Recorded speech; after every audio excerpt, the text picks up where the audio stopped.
Kasus Mario Dendi Satrio CS masuk babak baru lagi. AG, pacar Mario yang sebelumnya berstatus sebagai anak yang berhadapan dengan hukum, kini naik status menjadi anak yang berkonflik dengan hukum.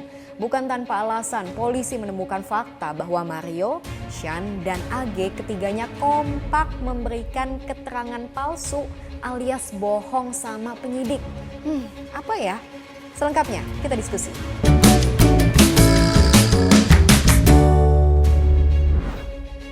Gak cuma makin melebar, kasus penganiayaan oleh anak pejabat pajak Mario Dendi Satrio kini makin panas setelah polisi menemukan fakta-fakta baru. Penyidik menaikkan status AG mengikuti dua tersangka lainnya, Mario Dendi dan juga Sean Lucas. Kita simak bersama keterangannya.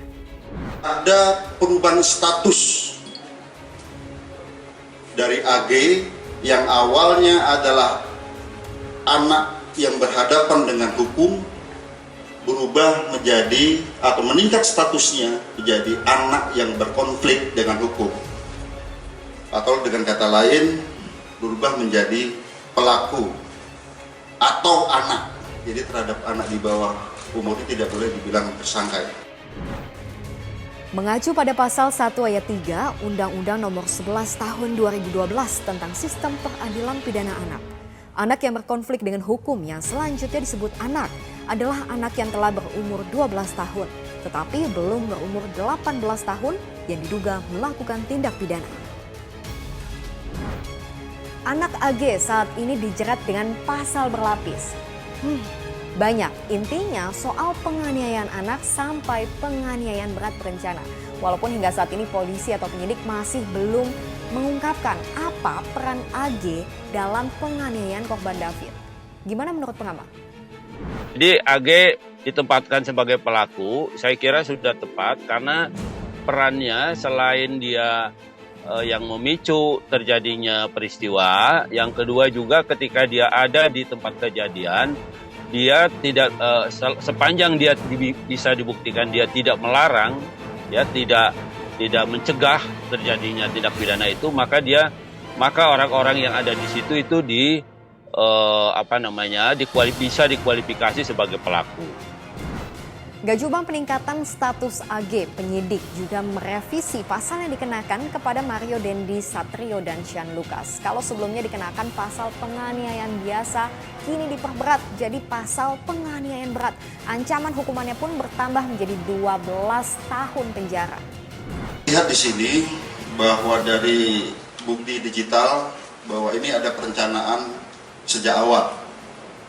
Ya, pada saat mulai menelpon SL, kemudian bertemu SL, kemudian pada saat di dalam mobil bertiga ada mensrea, niat di sana.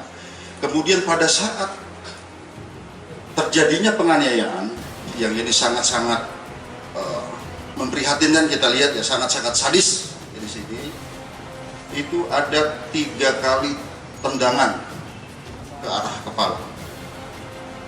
Kemudian ada 2 kali menginjak tengkuk dan juga ada 1 kali pukulan ke arah kepala. Ini yang ke arah yang sangat-sangat vital ini kepala ya. Di sana di antaranya ada kata-kata free kick. Ya, free kick baru ditendang ke arah kepala seperti tendangan penalti. Ya, ataupun tendangan bebas. Ya. Kemudian juga ada kata-kata gua nggak takut kalau anak orang lain atau anak orang mati. Nah, fakta-fakta apa sih yang sudah dikantongi polisi saat ini? Kita lihat. Ada bukti digital forensik atau bukti chat yang menunjukkan ketiganya sudah merencanakan penganiayaan terhadap korban.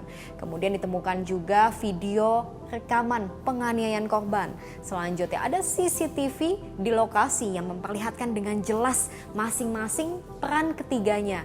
Sampai temuan bahwa Mario, Sean, dan AG semuanya kompak bohong dengan penyidik bahwa David mengalami luka akibat perkelahian, bukan penganiayaan.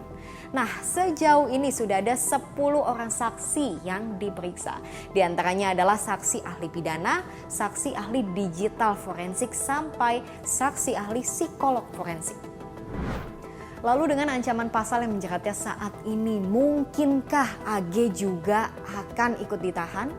Sebenarnya status yang bersangkutan sebagai anak juga akan memperkecil kemungkinan hal ini ditahan, yang bersangkutan ditahan. Karena menahan anak itu harus dengan pertimbangan yang masak, termasuk diantaranya berkenaan dengan aspek psikologis atas anak itu. Jadi kalau yang bersangkutan bisa, katakanlah harus diproses hukum tanpa harus menahan, ya tidak ada alasan untuk menahan. Ya. Bagaikan efek domino, buntut kasus ini jadi panjang, gak habis-habis. AG yang sebelumnya berstatus sebagai salah satu siswi di SMA di Jakarta sudah mengundurkan diri sejak tanggal 28 Februari 2023. Di luar konteks pidananya, kasus ini juga menyeret Rafael Trisambodo, pejabat pajak ayah Mario Dendi. Harta mewahnya disoroti sampai Presiden Jokowi ikut angkat bicara. Supaya ditekankan kepada kita, kepada bapak kita, jangan pamer kekuasaan, jangan pamer kekayaan.